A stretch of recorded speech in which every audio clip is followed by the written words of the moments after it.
Despite the onslaught of affordable smartphones from China and beyond, India continues to have a love affair with Samsung.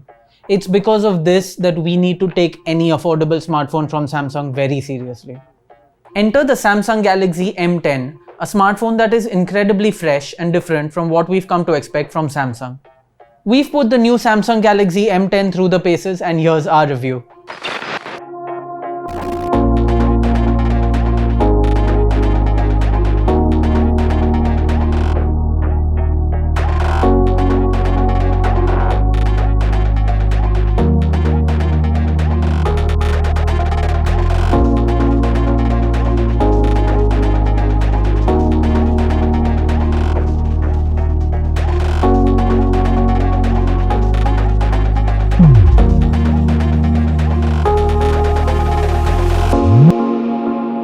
The highlight of the Samsung Galaxy M10 is its screen, with its water drop style notch at the top for the front camera. Just above the camera on the top edge sits the earpiece. A thin black border can be seen all around the screen, with it stretching almost till the top edge and leaving a narrow chin area at the bottom. The back and sides of the Samsung Galaxy M10 sport a plastic unibody construction with curved edges and corners. The ports and buttons are all where we expected them to be, and the only thing that really stood out was the speaker grill at the back rather than at the bottom. This was common a few years ago and comes across as a bit odd.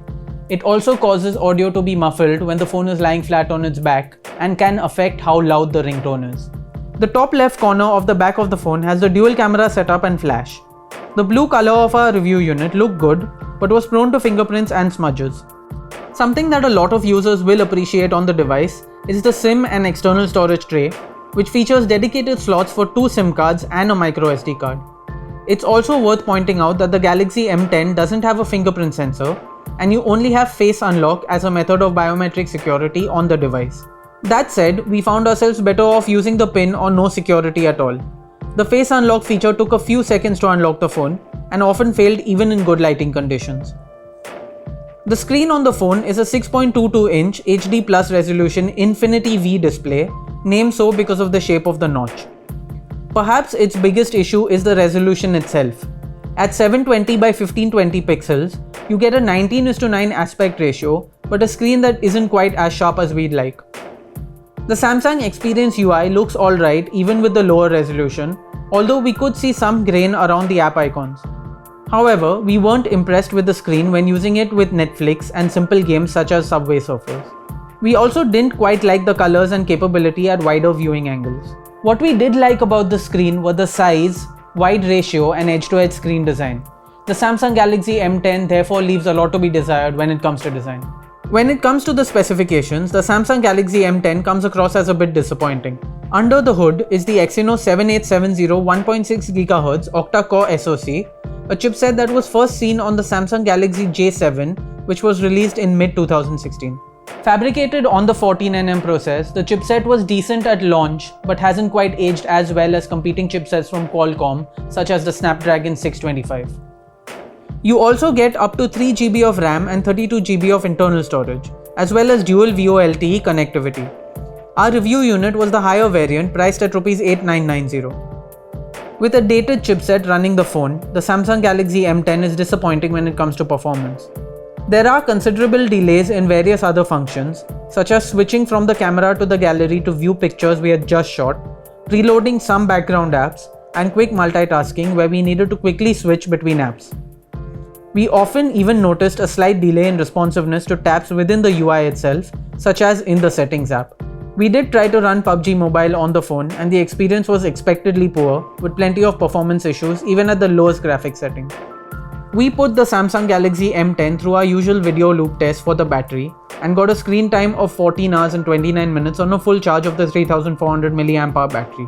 With basic usage that includes having a single SIM card connected to an LTE network, a few pictures and some Netflix and basic gaming, the phone easily lasts through the day with plenty of charge left to carry through to the next day.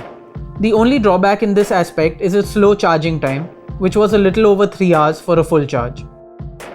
The Samsung Galaxy M10 features a dual camera setup at the rear with a 13 megapixel main sensor and a 5 megapixel secondary sensor. The second camera enables ultra wide angle photography, which can be selected through the camera app on the smartphone. You also get a 5 megapixel front camera with both the front and rear cameras capable of recording full HD video. The camera on the Samsung Galaxy M10 isn't bad by any means considering the price of the device, but it isn't very good either. Pictures taken with the Samsung Galaxy M10 are good at first glance, but looking closely shows some grain and lack of detail in the shots. Furthermore, the colors are a bit dull and the pictures appear a bit darker than the actual scenes photographed. The wide-angle mode lets you take some interesting pictures that capture a wider frame, making for good landscape shots over distances. Although the images will still appear a bit dull, the extra room in the frame does add some character to the images. However, as is the case with all wide-angle cameras, the edges of the frame will show some warping. Low-light shots can be alright when shooting macro images and close-ups, but over distances you'll see a lot of grain in the images. Further, brightly lit parts of the image, such as street lights or lamps, tend to get overexposed. And finally, video looks decent, but the lack of stabilization means that any video taken while moving will capture all of the shakes. On the whole, the camera on the Samsung Galaxy M10 is acceptable for the price, but you shouldn't expect too much from it.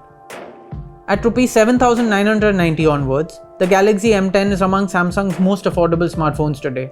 There are some big pros to this device, including modern design, a screen that looks good when it comes to the dimensions, ratios and borders, and a battery that will keep the phone going for well over a day with normal use.